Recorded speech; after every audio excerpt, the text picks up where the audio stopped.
এই মৌজাটোৰ উন্নয়নৰ বাবে ব্যৱস্থা লৈ আহিছে, বহুতবাৰ ইয়ালৈকে আহিছে আৰু মোক বাৰে বাৰে কৈ আছে যে বুঢ়ীদিহিঙৰ ৰাস্তা ঘাটখিনি ভাল কৰি দিব লাগে। ইলেকশ্যনৰ পিছত মই এদিন বুঢ়ীদিহিঙত আহিম, গোটেই দিনটো সুৰেন ফুকনৰ লগত থাকিম আৰু যিমান বেয়া ৰাস্তা আপোনালোকে দেখুৱাব গোটেইকেইটা ৰাস্তা আমি ভাল কৰি দিম, হ'ব? গতিকে আপোনালোকে এই কথাখিনি লৈ একদম চিন্তা নকৰিব। দ্বিতীয়তে, ডিগবৈ পেঙেৰি বৰডুমচা বৰহুলুঙৰ অসমমালা ৰাস্তাত ইতিমধ্যে বহুতে মাটি টকা পাইছে, কিছু পৰিয়ালে মাটি টকা পোৱা নাই।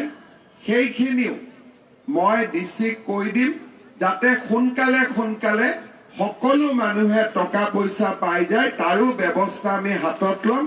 আপোনালোকে একেবাৰে চিন্তা কৰিব নালাগে। এতিয়া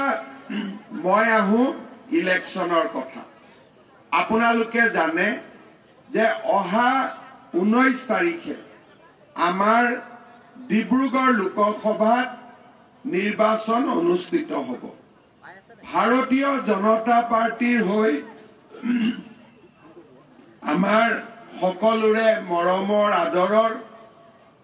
আৰু ভাৰত চৰকাৰৰ কেন্দ্ৰীয় মন্ত্ৰী সৰ্বানন্দ সোণোৱাল ডাঙৰীয়াই প্ৰতিদ্বন্দ্বিতা কৰিছে। বিৰুদ্ধে কোন আছে মই ক'ব খোজা নাই, কিন্তু আপোনালোকে জানে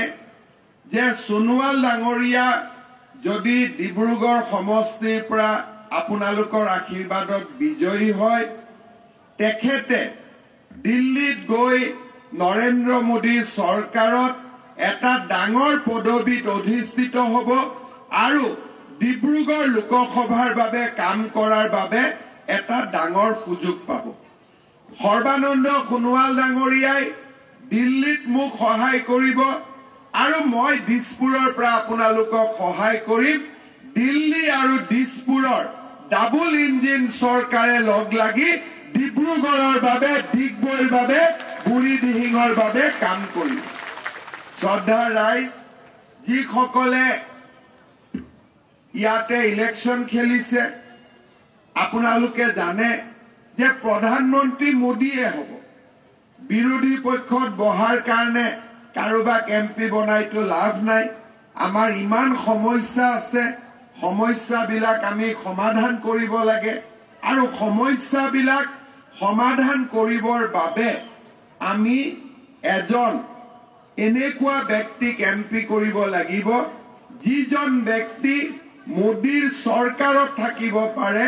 মোদীৰ টিমত থাকিব পাৰে। মোদীক বিৰোধিতা কৰা ব্যক্তি এজনক আমি ডিব্ৰুগড়ৰ পৰা MP কৰি দিলে আমাৰ কাৰোৱে লাভ নহ'ব আৰু তাৰ পৰা আজি আমাৰ যিটো পৰিৱেশ, সেই পৰিৱেশটো ক্ষতিগ্ৰস্ত হ'ব। আপোনালোকে মনত পেলাওক, যেতিয়া বিধানসভাৰ ইলেকশ্যন হৈছিলে তেতিয়া মই অসমৰ ৰাইজক কৈছিলো যে আমাৰ চৰকাৰ আহিলে আমি 1 লাখ ল'ৰা ছোৱালীক চৰকাৰী চাকৰি দিম। বিৰোধীয়ে মোক উপলুঙা কৰিছিলে যে ক'ৰ পৰা ইমান চাকৰি দিব, কেনেকে দিব। কিন্তু আজি আপোনালোকে দেখিলে যে মই 5 বছৰ নহওঁতে 2.5 বছৰৰ ভিতৰতে 1 লাখ ল'ৰা ছোৱালীক চৰকাৰী চাকৰি দিলো। এতিয়া মোক ল'ৰাবিলাকে আহিলে সোধে যে দাদা পুলিচৰ দৌৰা কেতিয়া হ'ব আকৌ। মই কৈছো যে আমি আকৌ এবাৰ পুলিচৰ ইণ্টাৰভিউ পাতিম জুলাই মাহত আৰু 1 লাখ চৰকাৰী চাকৰি আগতে দিলো, এতিয়া নতুনকৈ আমি আৰু 50,000 ল'ৰা ছোৱালীক চৰকাৰী চাকৰি দিম।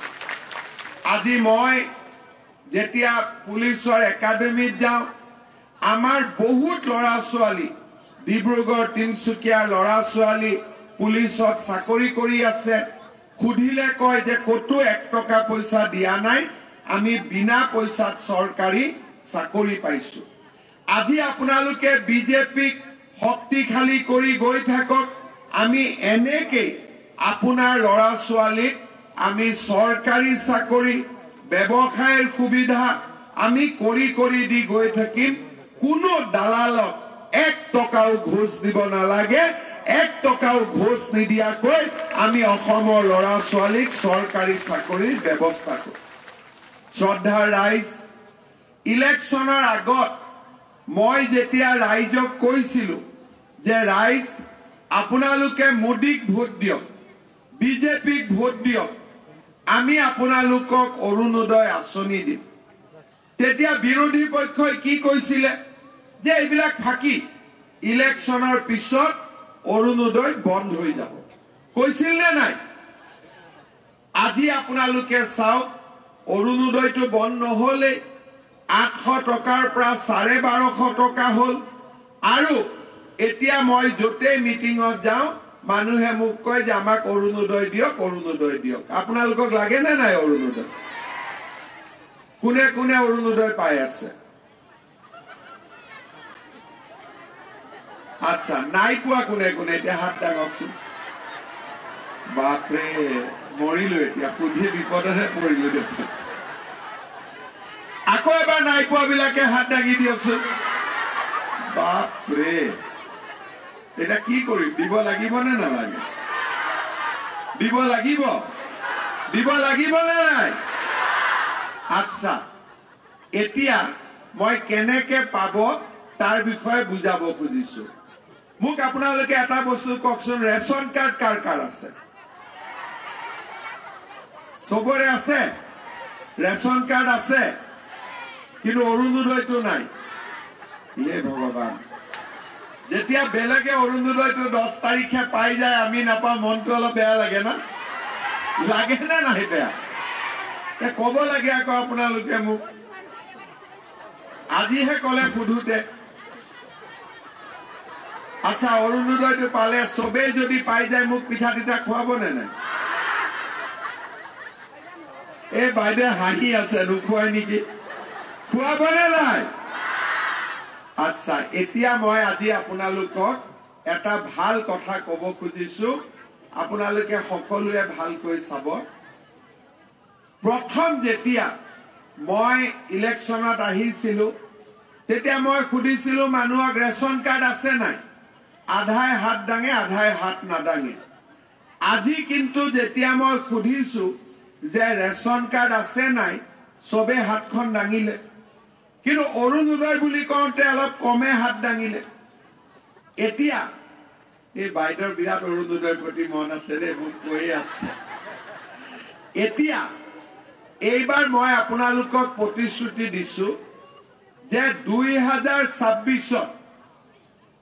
আপোনালোকে বিজেপিক ভোটেই নিদিব যদি অৰুণোদয় নাপায় তাৰ আগতে হ'ব নে নাই কিন্তু ভোটটো দিব আৰু মোৰ মুখৰ ফালে চাই একেবাৰে নিদিও বুলি নকব আৰু মনটো বেয়া লাগি যাব আজি আমি সিদ্ধান্ত লৈছো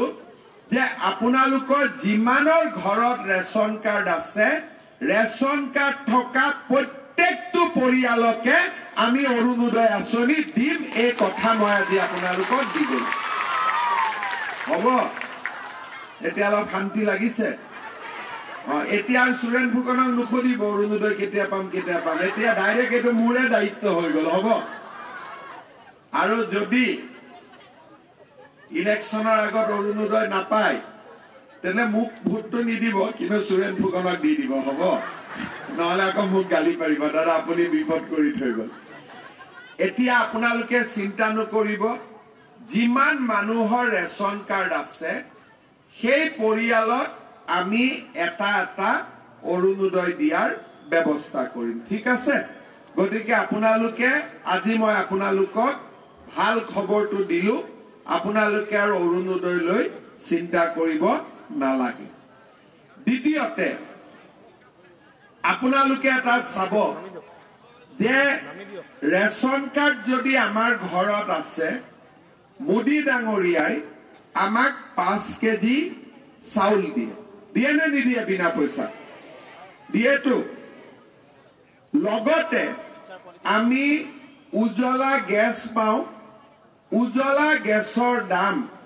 বজাৰৰ গেছতকৈ 400 টকা কম গতিকে তাৰো লাভ হ'ল ইয়াৰ লগে লগে আগত যেতিয়া আমাৰ বেমাৰ আজাৰ হয় কাৰোবাৰ ডাঙৰ বেমাৰ হ'ল সৰু বেমাৰ হ'ল মানুহৰ মনত বহুত চিন্তা হয় যে বেমাৰৰ ট্ৰিটমেন্ট আমি কেনেকে কৰিম এতিয়া ৰেশন কাৰ্ডখন দেখুৱালে আমি এখন আয়ুষ্মান ভাৰত কাৰ্ড পাওঁ আৰু আয়ুষ্মান ভাৰত কাৰ্ড পালে আমি মেডিকেলত 5 লাখ টকালৈকে বিনামূলীয়াকৈ চিকিৎসা পাব পাৰো এতিয়া মানুহে বেমাৰ হলে আগতে যিমান ভয় খাইছিল টকা পইচাৰ কাৰণে ইমান ভয় নাখায় এতিয়া মই আপোনালোকক কি কলো যে যাৰ ঘৰত ৰেশন কাৰ্ড আছে হি এটা অৰুণোদয়ও পাব এতিয়া আপোনালোকে আৰু এটা কথা চিন্তা কৰক আমাৰ সকলো পৰিয়ালতে এজন এজন মুৰব্বী মানুহ থাকে যিজন মানুহে উপাৰ্জন কৰে আৰু ঘৰখন পৰিচালনা কৰে কিন্তু মানুহজনৰ যদি কিবা কাৰণত এক্সিডেন্ট হ'ল কিবা কাৰণত যদি মানুহজনৰ মৃত্যু হ'ল তেতিয়ালে পৰিয়ালটোত অন্ধকাৰ নামি আহে এইবাৰ আমি কি কৰিছো যে আমাৰ পৰিয়ালৰ যিজন ৰেশন কাৰ্ড পৰিয়ালৰ যিজন মুৰব্বী মানুহ সেই মুৰব্বী মানুহজনক আমি চৰকাৰী খৰচত এটা ইন্সুৰেন্স কৰাই দিম পইচা আপোনালোকে দিব নালাগে প্ৰিমিয়াম চৰকাৰে দিব আৰু যদি মানুহজন কিবা কাৰণত ঢুকাই ভগৱানে নকৰক বা এক্সিডেন্ট হওক আপোনালোকে ইন্সুৰেন্সৰ পৰা ডাইৰেক্টলি পৰিয়ালটোৱে টকা পাই যাব অন্তত পৰিয়ালটোত কিছু সকাহ হ'ব তাৰমানে কাৰ্ডৰ পৰা আমি কি পালো 5 কেজি চাউল পালো এটা লৰা হ'ল উজলা গেছ পালো দুটা লৰা হ'ল এখন ৰেশন কাৰ্ডৰ পৰা আমি আয়ুষ্মান ভাৰতৰ কাৰ্ড এখন পালো তিনিটা লৰা হ'ল গন্তি কৰিছে তিনি তাৰ পিছত অৰুণোদয় পালো অৰুণোদয় লৰা নহয় অৰুণোদয় ছোৱালী গতিকে এজনী ছোৱালী হ'ল আৰু লগত ইন্সুৰেন্স পালো আৰু এটা লৰা হ'ল তাৰমানে এখন ৰেশন কাৰ্ডত 4টা লৰা এটা ছোৱালী হৈ গ'ল কিন্তু এইবুলি ঘৰত আকৌ ইমান বাচ্চা জন্ম দি নিদিব ঘৰত 4টা 5টা দৰকাৰ নাই 2টা 3টাই ঠিক আছে হ'ব এতিয়া এই যে ৰেশন কাৰ্ডখনৰ পৰা আমি আজি মানুহক কিমান সুবিধা দিব খুজিছো আপোনালোকে চিন্তা কৰক আজি আমাৰ পৰিয়ালত সকলোৱে জানে শিক্ষা দীক্ষা বাঢ়িছে কাষত স্কুলখন আছে মই হেলিকপ্টাৰ পৰা নামুতে দেখি আহিছো ইমান ধুনীয়া ইউনিফৰ্ম পিন্ধি আছে লৰা ছোৱালী বিলাক স্কুলত গৈছে কিন্তু স্কুললৈকে ঠিক আছে কলেজলৈকে যেতিয়া আমি লৰা ছোৱালী বিলাকক পঢ়াব লাগে তেতিয়ালে দেউতাক মাকৰ বহুতখিনি কষ্ট হয় লৰাটোক যদি কলেজত দিয়ে প্ৰত্যেক মাহত 1-1.5 হাজাৰ